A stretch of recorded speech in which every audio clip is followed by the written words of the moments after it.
Hi everyone, this is Rena here. So we're going to start by taking some nice cleansing breaths, deep inhales and exhales if you can. Of course, make sure you're standing nice and tall in proper position, shoulders pressed down, chest lifted, and pelvis slightly tucked in. Proper posture. And let's start with something that all of us belly dancers do, and those are shimmies, something we do often, right? So this not only helps you loosen and warm up, but it also relaxes you and prepares you either before a dance show or even before you're going to do, some intense warm up and drills. So don't do anything so intense here, just nice, easy-going shimmies.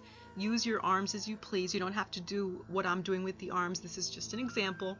But it's just to kind of warm you up and get your whole body moving and flowing nicely and taking some nice cleansing breaths while you're doing this. Nice, easygoing shimmy. Good. So we're going to start in proper position here. We're going to frame the hips with the hands, arms, and do a side-to-side hip slide, right and left. And then what I'd like you to do is hold for a few seconds on the left. It's going to give you a nice stretch of the hip. And then hold a few seconds on the right as well. You don't have to move the arms, again, like I'm doing them, but I like doing it this way. So entirely up to you, as long as you're getting a nice stretch of that hip. Good. And then back to shimmies, just to shake everything out, loosen it up, warm up all those muscles, get you nice and warm. Very important to get warm before any kind of movement. And now we're going to do wrist turns, outward wrist turns. And then we're going to alternate and do them inwardly. As you know, we're belly dancers. We often use zills when we perform. We use props, and so it's a very good idea to always warm up your hands, your wrists, your arms, etc., because our movements are just as much in our fingers and our wrists and arms as they are in our body. And then we're going to do these big sweeps with the arms, opening the chest and opening the back. And I want to stand to the side right here just so you can get a different view of what this looks like. So really open the chest as you come back with the arms and then open the back. Good. And just so you know, I'm doing each of these drills and exercises for about 4 or 5 counts, maybe 5. But you can certainly do more. You can do less. Listen to your body, whatever it is that you want to do, you feel comfortable doing.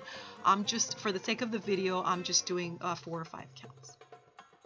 Now we are taking that left arm and bringing it across almost in a semicircle to the right.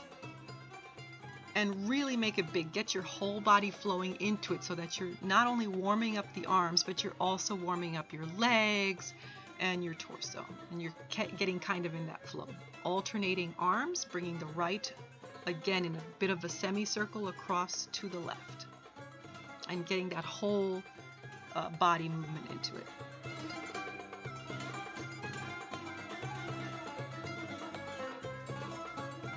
Great, now we're bringing the arm down and around, almost in a big circle. So you're just almost completing that circle. Going down, up and around. Left and right.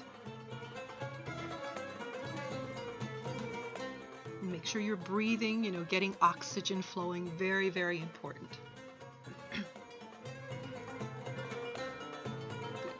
So now we're continuing focusing on the warm-up of the arms. We're going to do those nice, big, large snake arms, nice and slow. Pretend you're lifting a beach ball underneath your arm and then placing it back down, or almost like you're painting an imaginary wall on the side of you. You know how we like to do that all the time? Painting imaginary walls and lifting imaginary beach balls. But a great way to warm up the arms. Bring the arms shoulder height. We're doing smaller snake arms now. And this is a very internal movement. So you're not really moving the arms. You're actually rotating from the shoulder, and the rest of the arm goes along for the ride. So try to focus on that.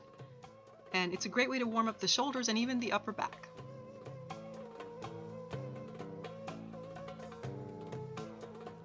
Fantastic.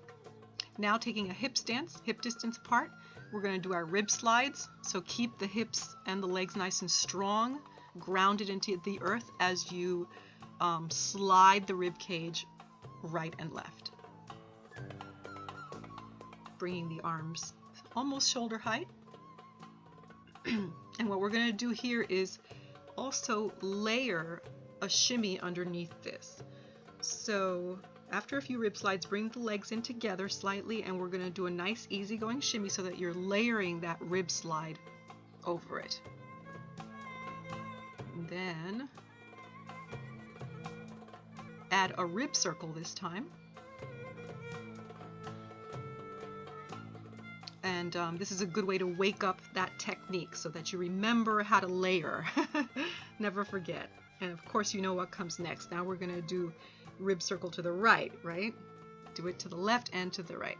So you're not only warming yourself up, but you're also keeping that technique fresh in your mind. It never hurts to go over those very important technical moves.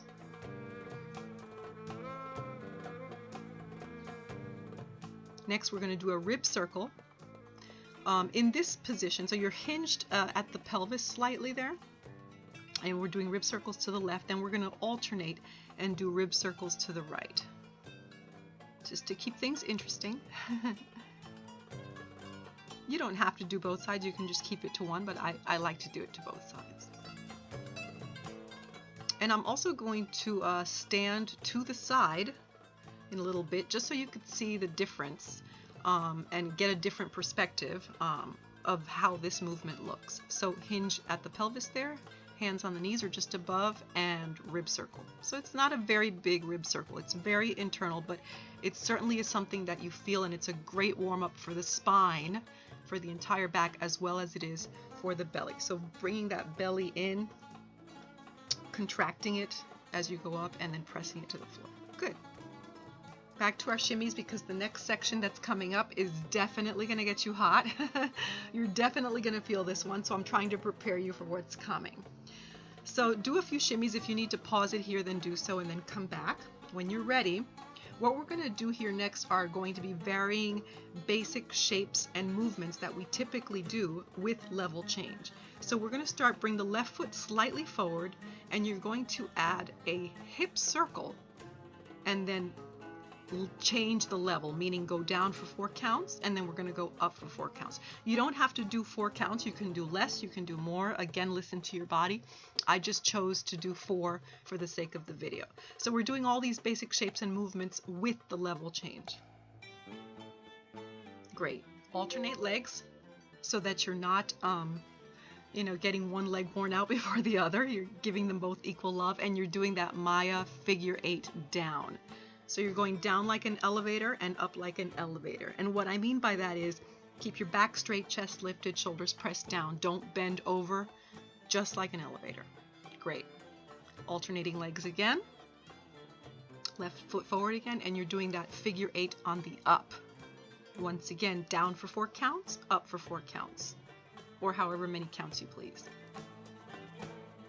And this is not only waking up that technique that we're used to doing, but you're also putting in a lot of quad strength. This is great, great, great exercise for the quads. Now we're doing hip accents on the down, going down for 4 counts, up for 4 counts. And you don't have to go down very low, as long as you're feeling it, and I promise you, you will be feeling it. As long as you're getting the job done, it's all good. Alternating legs again, and now hip twists down. Great, hip twists up.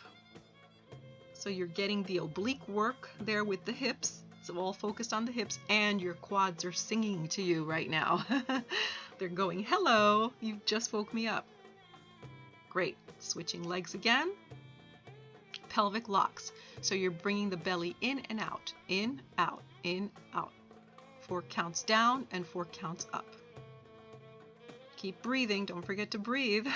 Get that oxygen flowing. For another challenge, you might want to add hip twists with that pelvic lock. You don't have to, but it's another nice challenge to add. Great. Alternating legs once again. And we're doing our undulations down. So up to down, up to down. Great. And then reverse undulation, down to up. There you go, starting with the pelvis, roll up.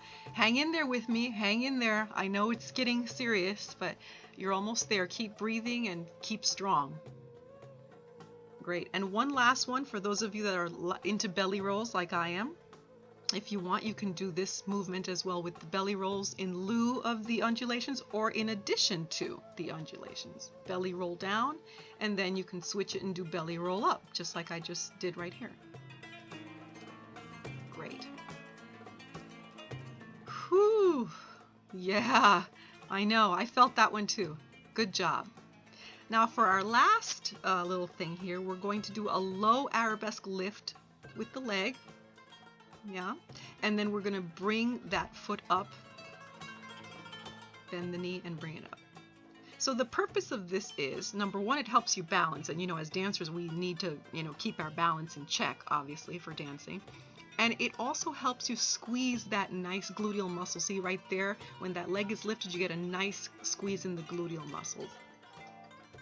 You can also point the toe on the floor if it's too much for you to keep lifting, but challenge yourself with that balance because it's important. And bring the leg up. Good.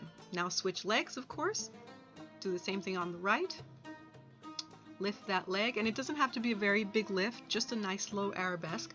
For those of you that are more advanced, if you can get that leg up there, then great, do it. Lift it as high as you can, but it doesn't have to. The idea here is to help you balance and get everything warmed up and get that gluteal muscle nice and tight and contracted there. Point the toe. I wasn't doing a great job pointing the toe, but try and point the toe as much as you can. And once again, you have the option of touching that toe to the floor as well. Wonderful. Thank you so much for joining me. I hope this helps, and I hope you can use it in your dance routine and your warm-up.